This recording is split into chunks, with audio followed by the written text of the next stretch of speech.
If you follow the rules, hindi siya pwedeng tanggalin kung walang 13 at hindi pwedeng palitan kung wala rin 13. So I'll make that clear ha. Senate President Pro Temp, Senate President, Secretary of the Senate, o SAA, kailangan yan 13 ang botong ilagay, 13 ang boto pag tinanggal. Hindi nila sinunod yan. As soon as they have 13, walang problema sila na. I have to assert because may pinaglalaban tayo. Pinaglalaban ko hindi yung si Alan Cayetano ang Senate President. Ang pinaglalaban natin, ang Senado hindi pwedeng rubber stamp ng Malacanang. Hindi pwede na hindi independent yung Senate. Hindi pwedeng may hearing ka katulad kanina, yung bibig na bumubukas ay senador pero yung lumalabas na salita galing sa Malacanang. 1-1 tapos i-connect ka na.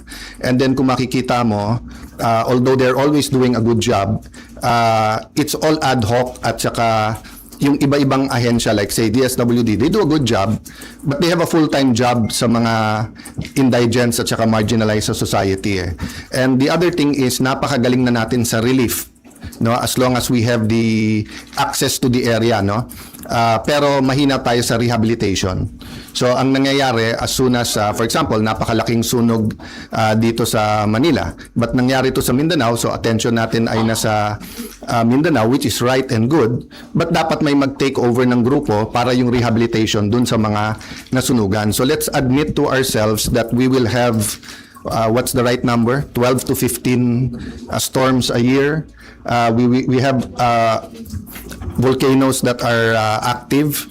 Then earthquakes or linugs are organic, if I can use that word, to our area in the world, no? So we really have to do better in not only the response and relief, but in the rehabilitation. I'd like to let you know where we are today. So all sides were saying na sana hindi maipit yung Senado. So early this morning or late last night, I sent a letter to our legitimate Secretary of the Senate. Legitimate because if you follow the rules, hindi siya pwedeng tanggalin kung walang 13 at hindi pwedeng palitan kung wala rin 13. So I'll make that clear ha. Senate President Pro Temp, Senate President, Secretary of the Senate, o SAA, kailangan yan 13 ang botong ilagay, 13 ang boto pag tinanggal. Hindi nila sinunod yan. So meaning, hindi legitimate si Attorney Bantug, no? So having said that, ayaw namin maipit yung mga empleyado. So I sent him a letter to talk with Attorney Bantug and nag-offer kami kung gusto ni Senator Win, pareho na lang kami pipirma kahit walang designation. So I think the letter was delivered mga 8 a.m., a little bit past 8. Ang sagot nila noong 12 o'clock is that hindi na siya secretary at mag-turnover na lang. So I really want to avoid sa dami ng problema ng ating bansa that we have to write land bank, maipit yung sweldo ng mga empleyado and everything. And I'll never bend the law, nor will I bend the Constitution, but I will bend backward for our employees para hindi sila maipit sa gulo for as long as it doesn't bend the law. Diba? So kung internal rules or regulation that is not attached to law or it is not morally wrong, that's why I thought of my staff thought of the idea na pag pareho nakapirma para eventually pag nagkaroon ng decision, walang legal infirmity. And it will also prevent yung magfilean yung dalawang kampo ng usurpation. Diba? Kasi of course, as far as I'm concerned, nag-usurp ng authority si Senator Win because he's not really the acting president, pababa. Pero maraming ang problema ang ating bansa, why don't we focus on that? So, apparently, because ayaw nila pumayag, dalawa Senado natin ngayon. You have the Senate of the Philippines and you have the Senate of Malacanang. No? So, yung Senate of Malacanang had the hearing kanina. And you have two Blue Ribbons Committee.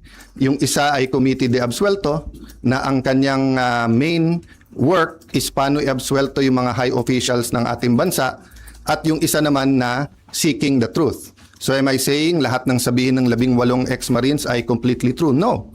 What I'm saying is nga, give them a chance. I heard they have other evidence, including videos. I heard that if they come out and there's a full support na nararamdaman, may iba pang mga witnesses na may mga dokumento, may mga ebidensya na lalabas din. So as a nation, we have to decide whether the Senate will be under the thumb of Malacanang. And now that it is very clear to us that the biggest ever corruption scandal is the flood control scandal, if it's acceptable to us that we witnessed this morning the biggest cover-up committee hearing of our generation. Diba? So ganun lang kasimple yon. So in the same manner na nag-propose kami na parehong pipirma, I have not talked to Senator Marcoleta, so hindi ko alam kung papayag siyang dalawa silang chairman or whatever, but we have to find a solution that yung mga witnesses ay makakapunta ng malaya na protektado ng batas at independent yung Senate. Having said that, mahaba panahon, as I said kanina, let's focus on Mindanao and on the relief and rehabilitation, especially kung may mga lives that are at stake now because dun sa mga buildings. I don't think all of us fully know the extent. So far nakikita lang natin yung mga videos, no. So hanggang dun lang muna, we will continue with our meetings. We will focus muna on Mindanao. I am not sure when the next hearing ng Blue Ribbon led by the subcommittee by Senator Marcoleta is. I'm expecting to know soon, but definitely knowing what's happening in Mindanao will have an impact on our decision kasi priority yon. Okay, question from Janice Cocho. Natin finder. Sir, good afternoon po. Good afternoon. Dalawa lang, sir. Yung comment nyo sa resign call sa inyo, and sabi po ng Malacanang kanina, open si BBM na magpatawag na special session ng Congress. Lalo na po, nabanggit nyo na rin yung nangyari sa Mindanao kanina. And paano po yun kung magkakaroon ng special Unahin ko yung Congress? special session, okay? Yes po. So, I had 2 communications with them sa Malacanang. And both cases, sinabi nila sa akin, hindi pa handa yung mga bills na gusto nilang ipapasa para dun sa uplift. So, biglang nung nagpalit ang majority, biglang kailangan ng special session dahil may bills na. Actually, kung may official silang bills, dapat na i-file na yon para na-refer na sa committee, di ba? So, sabi nila, inaayos pa nila. But having said that, kung bigla nilang naayos from the time I had discussions with them, may LEDAC, pinospone nila the day before, tinawagan ako ng secretary na head, and then sabi niya, sir, pwede ba ituloy bukas? Sabi ko, kayo nag-postpone, ready ako. Tapos hindi rin naman nila tinuloy. Yung sinasabing magtrabaho tayo, nagtatrabaho kami, ready kami magtrabaho. Sila nag-walk out, kaya nagkaroon din kami ng parliamentary tool na ginamit. Sinasabi ni Senator Lacson paulit-ulit, and I feel bad for the generals and I apologize in behalf of the whole Senate, both the majority and minority. But nakita nyo naman, after nila kinonvene illegally ang session, ano bang ginawa nila? Nag-adjourn sila sine die. Ang calendar natin pwede pa hanggang Friday. Hindi naman nila tinuloy yung session ng Thursday, Friday. Sasabi nila mga gusto nilang ipase. So ang problema natin sa kabila ay double standard. Iba ang sinasabi, iba ang ginagawa. So doon naman sa nananawagan na mag-resign, as I said, pag-usapan na lang natin in a few days after yung focus tayo sa Mindanao, but especially yung mga former presidents, yung mga nagkampi-kampi na mga Marcos na rin, papasalamat ako sa inyo sa call nyo na mag-resign ako bilang Senate President kasi ibig sabihin, nire-recognize nyo pa rin ako as Senate President. Kasi kung hindi nyo na ako nire-recognize as Senate President, ba't kayo nananawagan na mag-resign ako as Senate President? Di ba? Sir, kung gamitin ng Malacanang itong nangyari sa Mindanao, No, patawag na special any special session that will redound to the good of the Filipino people is welcome. The special session is in the Constitution. Yung ginawa namin nung bago matapos yung bago mag-sinedie is precisely because aagawin nila yung committees at kailangan matuloy yung hearing tungkol sa Blue Ribbon. Having said that, Mindanao is now. Diba? They need the attention now. So if there's needed legislation, good. We will meet right away. If not, then tulong-tulong tayo. But aside from that, let's remember that the committees can continue to work. Nung pinauwi ni Senator Win, nung Thursday, yung mga empleyado, may Senate hearing pa si Senator Pia. So hindi totoo na hindi nagtatrabaho. Wala tayong dapat conflict kung may kailangan yung ating bansa. Whether it's legislation, whether it's a meeting na LEDAC, dapat tanggalin ng politika pagdating na ng I say politika, but it's an issue of graft and corruption. But what I meant is that it's a political issue vis-a-vis a more urgent. They're both important, but what's more urgent? You can postpone a hearing. You cannot postpone a rescue mission. You cannot postpone yung paghatid ng mga relief, di ba? And then, yun nga, hindi natin nararamdaman pa ng husto, pero the economic crisis is here. And every month until the end of the year, it will get much worse before it gets better. Because nga, tuloy-tuloy ang problema sa Middle East, di ba? So, maraming tinatamaan dyan. Supply chain, presyo ng dollar sa peso, presyo ng diesel at ng gasolina, kakulangan ng fertilizer, taas ng presyo ng fertilizer, desisyon ng Vietnam at saka ng decision muna ng India kung bibigyan tayo ng magbebenta ng fertilizer, decision ng India at saka ng Vietnam kung magbebenta ng bigas o hindi, decision ng Indonesia whether mag-export sila ng coal o hindi. All of these are kumbaga sa relo are moving parts na walang makakahula o makakapredict. So in that sense, kailangang magtulong-tulong talaga yung ating bansa. Kaya naman nandun pa rin on the plate yung graft and corruption kasi kahit anong plano natin sa economic crisis, kung ninanakaw pa rin yung pera, then mahirapan pa rin tayo lahat. No? Jonathan Aguilar, GMA7. Sir, Yes. sino po ang tatayong presiding officer sa impeachment trial? At may update po ba kayo sa... As soon as they have 13, walang problema sila na. Okay, so I have to assert because may pinaglalaban tayo. Pinaglalaban ko hindi yung si Alan Cayetano ang Senate President. Ang pinaglalaban natin, ang Senado hindi pwedeng rubber stamp ng Malacanang. Hindi pwede na hindi independent yung Senate. Hindi pwedeng may hearing ka katulad kanina, yung bibig na bumubukas ay senador pero yung lumalabas na salita galing sa Malacanang. Ano pong rules sa pagpili ng presiding officer sa impeachment trials? They illegally amended the rules.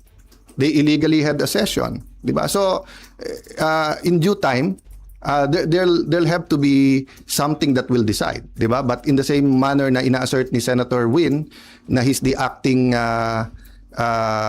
Senate President kahit na walang legal basis whatsoever, I have to assert not for myself but for the truth and for the Constitution. But it's still 1 month 'di ba? At hindi kami nakikipag-agawan sa silya doon. So for example, yung Senate Secretary, dapat siya yung ngayon nag-aayos para diyan sa pre-trial. But nagte-take over sila Attorney Bantog. So we're doing it very patiently. Because nga, we don't want the whole Senate to be affected. No? Paano po yun? Kanina si House Secretary General Sheloy Garafil, nagpasa siya ng manifestation ng House Prosecution Team kay Secretary Yes. Bantog pero hindi niyo po siya kinikilalang SecGen. Yes. Pero ang House Prosecution Team, si SecGen Bantog daw yung kinikilala. That's going to be a problem for at least a few days, maybe a few weeks because we don't expect naman the Supreme Court to rule right away.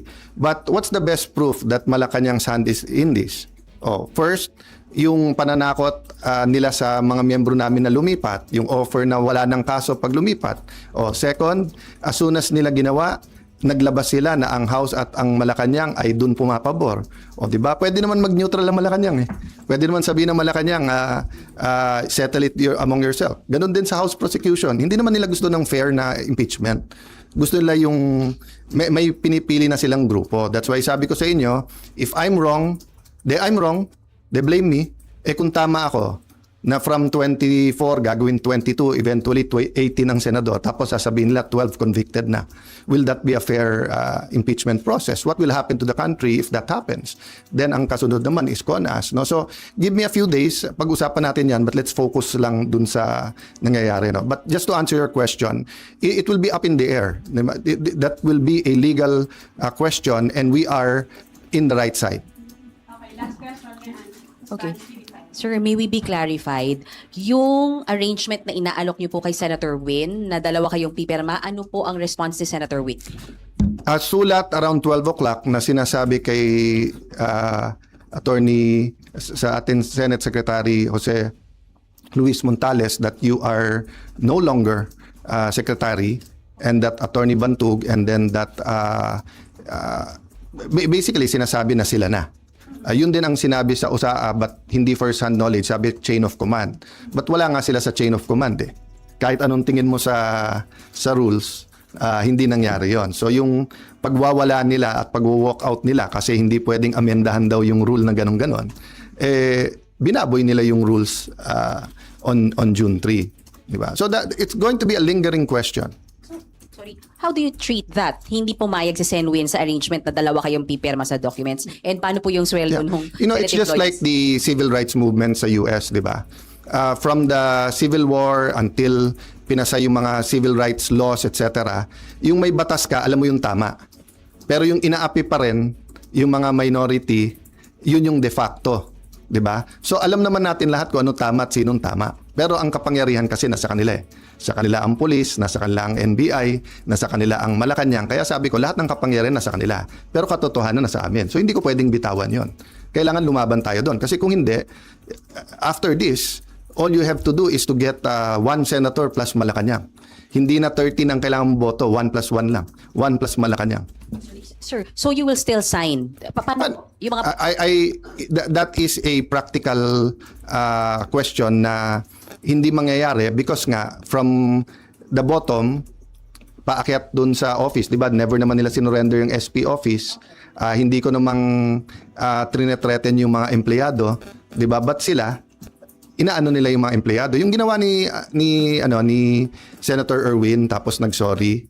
Bad cop, good cop 'yon. Sadya 'yon. I-shock mo na yung mga empleyado, nakakasuhan ka, tawagin mo kung ano-ano, tapos si Senator Win naman yung mabait.